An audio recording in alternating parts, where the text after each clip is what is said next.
கலாத்தியர் 3ஆம் அதிகாரம். புத்தி இல்லாத கலாத்தியரே, நீங்கள் சத்தியத்திற்கு கீழ்ப்படியாமற் போகத்தக்கதாக உங்களை மயக்கினவன் யார்? இயேசு கிறிஸ்து சிலுவையில் அறையப்பட்டவராக உங்கள் கண்களுக்கு முன் பிரத்தியட்சமாய் உங்களுக்குள்ளே வெளிப்படுத்தப்பட்டிருந்தாரே. ஒன்றை மாத்திரம் உங்களிடத்தில் அறிய விரும்புகிறேன். நியாயப்பிரமாணத்தின் கிரியைகளினாலேயா, விசுவாச கேள்வினாலேயா? எதினாலே ஆவியை பெற்றீர்கள்? ஆவியினாலே ஆரம்பம் பண்ணின நீங்கள் இப்பொழுது மாம்சத்தினாலே முடிவு பெறப் போகிறீர்களோ? நீங்கள் புத்தியினரா? இத்தனை பாடுகளையும் வீணாய்ப்பட்டீர்களோ? அவைகள் வீணாய் போயிற்றே. அன்றியும் உங்களுக்கு ஆவியை அளித்து உங்களுக்குள்ளே அற்புதங்களை நடப்பிக்கிறவர் அதை நியாயப்பிரமாணத்தின் கிரியைகளினாலேயோ, விசுவாச கேள்வினாலேயோ, எதினாலே செய்கிறார்? அப்படியே ஆபிரகாம் தேவனை விசுவாசித்தான், அது அவனுக்கு நீதியாக எண்ணப்பட்டது. ஆகையால் விசுவாச மார்க்கத்தார்கள் எவர்களோ அவர்களே ஆபிரகாமின் பிள்ளைகள் என்று அறிவீர்களாக. மேலும் தேவன் விசுவாசத்தினாலே புறஜாதிகளை நீதிமான்கள் ஆக்குகிறார் என்று வேதம் முன்னாக கண்டு, உனக்குள் சகல ஜாதிகளும் ஆசீர்வதிக்கப்படும் என்று ஆபிரகாமுக்கு சுவிசேஷமாய் முன்னறிவித்தது. அந்தப்படி விசுவாச மார்க்கத்தார் விசுவாசமுள்ள ஆபிரகாமுடனே ஆசீர்வதிக்கப்படுகிறார்கள். நியாயப்பிரமாணத்தின் கிரியைக்காரராகிய யாவரும் சாபத்திற்கு உட்பட்டிருக்கிறார்கள்.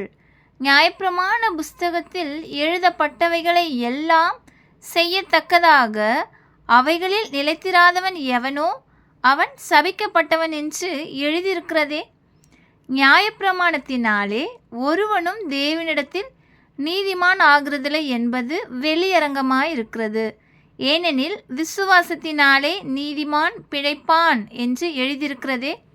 நியாயப்பிரமாணமோ விசுவாசத்திற்கு உரியதல்ல, அவைகளை செய்கிற மனுஷனே அவைகளால் பிழைப்பான்.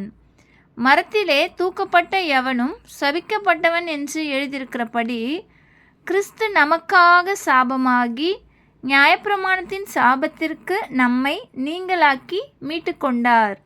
ஆபிரகாமுக்கு உண்டான ஆசீர்வாதம் கிறிஸ்து இயேசுவினால் புறஜாதிகளுக்கு வரும்படியாகவும், ஆவியை குறித்து சொல்லப்பட்ட வாக்குத்தத்தத்தை நாம் விசுவாசத்தினாலே பெரும்படியாகவும் இப்படியாயிற்று.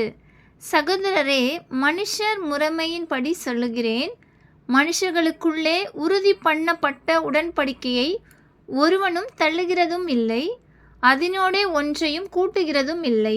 ஆபிரகாமுக்கும் அவனுடைய சந்ததிக்கும் வாக்குத்தத்தங்கள் பண்ணப்பட்டன. சந்ததிகளுக்கு என்று அநேகரை குறித்து சொல்லாமல் உன் சந்ததிக்கு என்று ஒருவனை குறித்து சொல்லியிருக்கிறார். அந்த சந்ததி கிறிஸ்துவே. ஆதலால் நான் சொல்கிறது என்னவெனில், கிறிஸ்துவை முன்னிட்டு தேவனால் முன் உறுதி பண்ணப்பட்ட உடன்படிக்கையை 430 வருஷத்திற்கு பின்பு உண்டான நியாய பிரமாணமானது தள்ளி வாக்குத்தத்தத்தை வியர்த்தமாக்க மாட்டாது. அன்றியும் சுதந்திரமானது நியாயப்பிரமாணத்தினாலே உண்டானால் அது வாக்குத்தத்தத்தினாலே உண்டாயிராது. தேவன் அதை ஆபிரகாமுக்கு வாக்குத்தத்தத்தினாலே அருளி செய்தாரே. அப்படியானால் நியாயப்பிரமாணத்தின் நோக்கம் என்ன? வாக்குத்தத்தத்தை பெற்ற சந்ததி வருமளவும் அது அக்கிரமங்களின் நிமித்தமாக கூட்டப்பட்டு தேவதூதரை கொண்டு மத்தியஸ்தன் கையிலே கட்டளையிடப்பட்டது.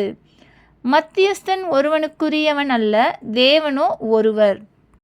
அப்படியானால் நியாயப்பிரமாணம் தேவனுடைய வாக்குத்தத்தங்களுக்கு விரோதமா? அல்லவே. உயிரை கொடுக்கத்தக்க நியாயப்பிரமாணம் அருளப்பட்டிருந்ததானால் நீதியானது நியாயப்பிரமாணத்தினால் உண்டாயிருக்குமே. அப்படி இராதபடியால் இயேசு கிறிஸ்துவை பற்றும் விசுவாசத்தினாலே பலிக்கிற வாக்குத்தத்தம் விசுவாசம் உள்ளவர்களுக்கு அளிக்கப்படும்படி வேதம் எல்லாரையும் ஏகமாய் பாவத்தின் கீழ் அடைத்து போட்டது. ஆதலால் விசுவாசம் வருகிறதற்கு முன்னே வெளிப்பட போகிற விசுவாசத்திற்கு ஏதுவாக நாம் அடைக்கப்பட்டவர்களாய் நியாயப்பிரமாணத்தின் கீழ் காவல் பண்ணப்பட்டிருந்தோம். இவ்விதமாக நாம் விசுவாசத்தினாலே நீதிமான்கள் ஆக்கப்படுவதற்கு நியாயப்பிரமாணம் நம்மை கிறிஸ்துவனிடத்தில் வழிநடத்துகிற உபாத்தியாயிருந்தது. விசுவாசம் வந்த பின்பு நாம் உபாத்திக்கு கீழானவர்கள் அல்லவே. நீங்கள் எல்லாரும் கிறிஸ்து இயேசுவை பற்றும் விசுவாசத்தினால் தேவனுடைய புத்திரராயிருக்கிறீர்களே. ஏனெனில் உங்களில் கிறிஸ்துவுக்குள்ளாக ஞானஸ்நானம் பெற்றவர்கள் எத்தனை பேரோ அத்தனை பேரும் கிறிஸ்துவை தரித்து கொண்டீர்களே. யூதன் என்றும் கிரேக்கன் என்றும் இல்லை, அடிமை என்றும் சுயாதீனன் என்றும் இல்லை, ஆண் என்றும் பெண் என்றும் இல்லை, நீங்கள் எல்லாரும் கிறிஸ்து இயேசுவுக்குள் ஒன்றாயிருக்கிறீர்கள். நீங்கள் கிறிஸ்துவின் உடையவர்கள் ஆனால் ஆபிரகாமின் சந்ததியாராயும் வாக்குத்தத்தத்தின்படியே சுதந்திரராயும் இருக்கிறீர்கள். ஆமென்.